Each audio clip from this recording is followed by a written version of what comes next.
राधा रानी सरकार की जय। जय जय श्री राधे श्याम। तो महाराज आज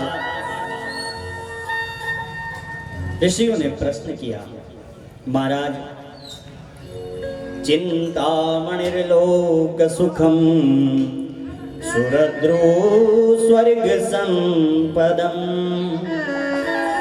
प्रयच्छति गुरु प्रीतो वैकुंठं योगी दुर्लभम।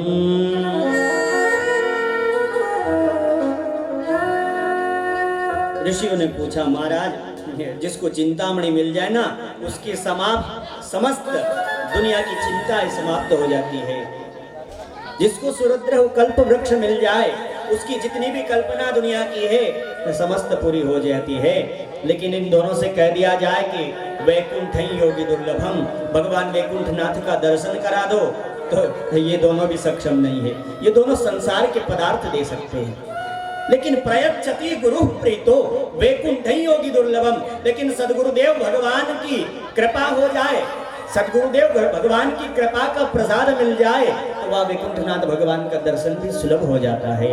इसलिए हम आपसे चाहते हैं कि आपके जो सदगुरुदेव की कृपा की छाया है वह हम सबके ऊपर भी डालिए, ऐसी हम आपसे कामना करते हैं। क्योंकि राखे ही गुरु जो कोपि विधाता, गुरु विरोध नहीं कौ जगत्राता। महाराज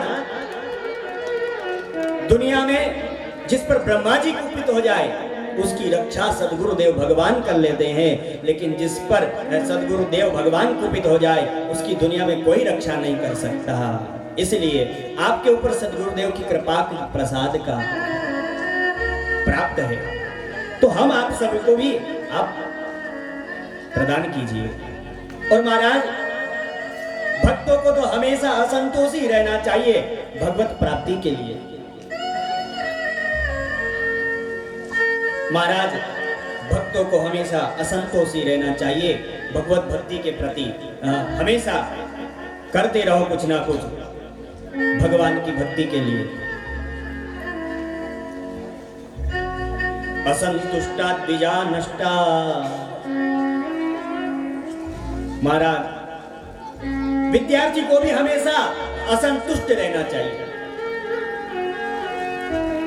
विद्यार्थी हमेशा असंतोषी बना रहे विद्याध्ययन के लिए, कि हमें और कुछ अध्ययन करना है, और कुछ अध्ययन करना है, और आगे बढ़ना है। कक्षा में प्रथम आने के लिए असंतोषी बना रहना चाहिए। और असंतुष्टा द्विजा नष्टा, ब्राह्मण को कभी असंतोषी नहीं होना चाहिए धन के लिए, बाकी भगवत भक्ति के लिए तो उसे भी असंतोषी होना चाहिए। और राजा को हमेशा असंतुष्ट ही रहना चाहिए राष्ट्र के वृद्धि के लिए। राजा यदि संतोषी बन जाए और महाराज चाइना अटैक करे तो राजा कहे, अरे चाइना ने अटैक किया है, चलो पहाड़ों कोई तो मांग रहा है, दे दो।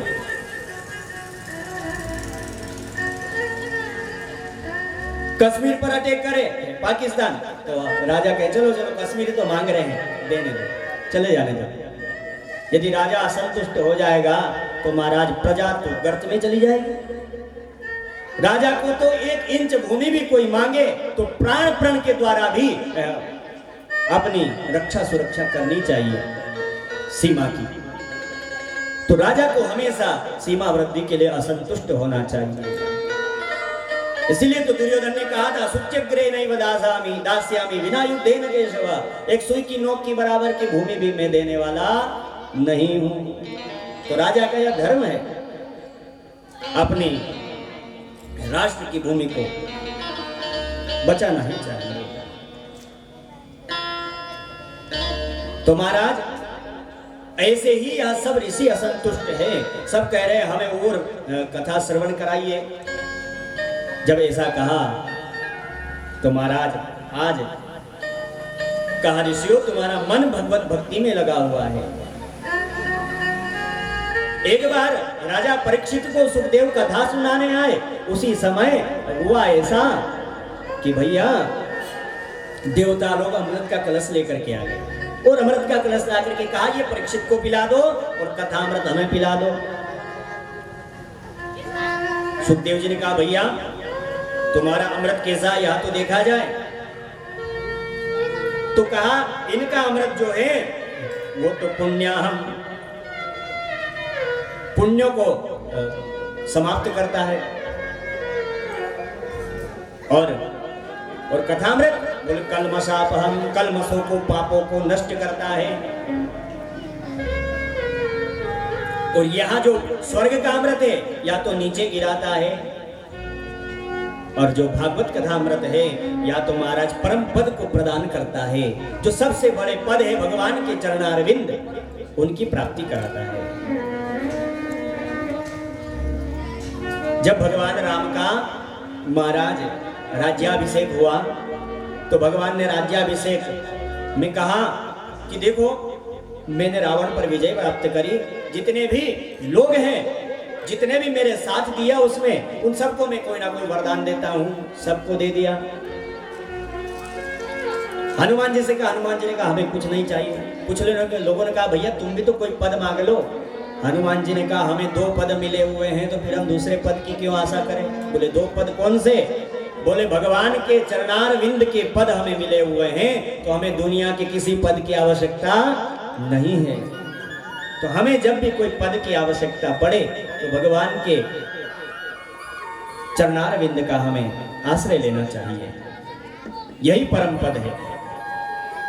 तो महाराज ये परम पद को प्राप्त कराता है कथामृत, और स्वर्गामृत नीचे गिराता है। और यहां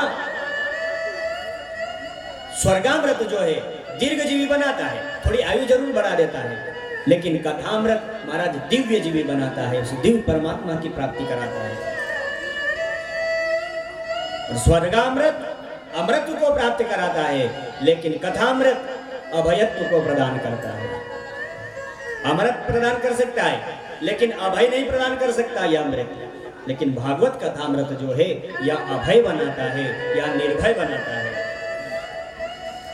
और यह जो स्वर्ग का अमृत है पक्षपाती है महाराज, भेदभाव करता है। या किसे मिलेगा? जिसने धर्मशाला बनवाई, यज्ञशाला बनवाई, मंदिरों का निर्माण करवाया, अच्छी अच्छी कथा करवाई, पुण्य का कर्म किया, तो यहां मिलता है। और कथामृत बोले कथामृत तो कोई कैसा भी हो, दुष्टात्मा हो, पतितात्मा हो, पापात्मा हो, प्रेतात्मा हो, कोई कैसा भी हो, जो आता है सबको मिलता है। कथामृत की यह विशेषता। तो पक्षपाती है स्वर्गामृत, कथामृत पक्षपाती नहीं महाराज। या किसी को नहीं कहा कि भैया तुम नहा के आए हो कि बिना नहाए आए हो, या तुम क्यों आ गए, या बच्चे भी आए हैं, बुढ़े भी आए हैं, नौजवान भी आए हैं, सभी आए हैं। कोई पापी भी हो वह भी आया है, कोई पुण्यात्मा हुआ भी आया। लेकिन स्वर्गामृत तो उसे ही मिलता है जो पुण्यात्मा होता है, और कथामृत सबको मिलता है, या तो सबको सुलभ है। और ये जो महाराज स्वर्गामृत है ना, या तो अल्प है, स्वल्प है, थोड़ा सा है। कैसे महाराज? समझिए 3 कंजूस थे। कितने थे? 3।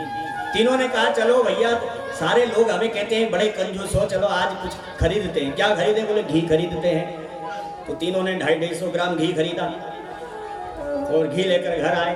6 महीने बाद मिले।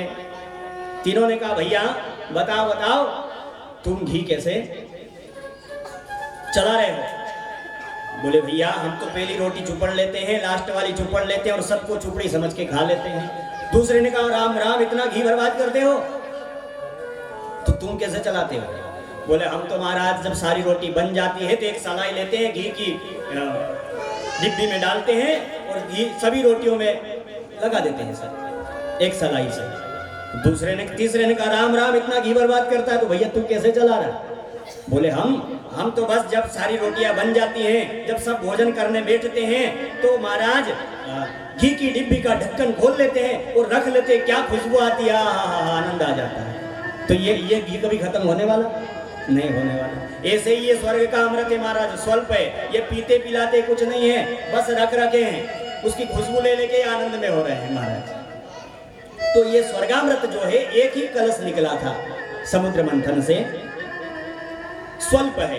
लेकिन हरि कथामृत तो महाराज हरि अनंत हरि कथा अनंता, कहि सुनहि बहु विधि सब संता। हरि कथा तो अनंत है, इसलिए महाराज अब आप ही समझ लीजिए कि कौन सा अमृत श्रेष्ठ है। परीक्षित जी ने कहा, अरे तुम श्रोता बन के आते तो कदा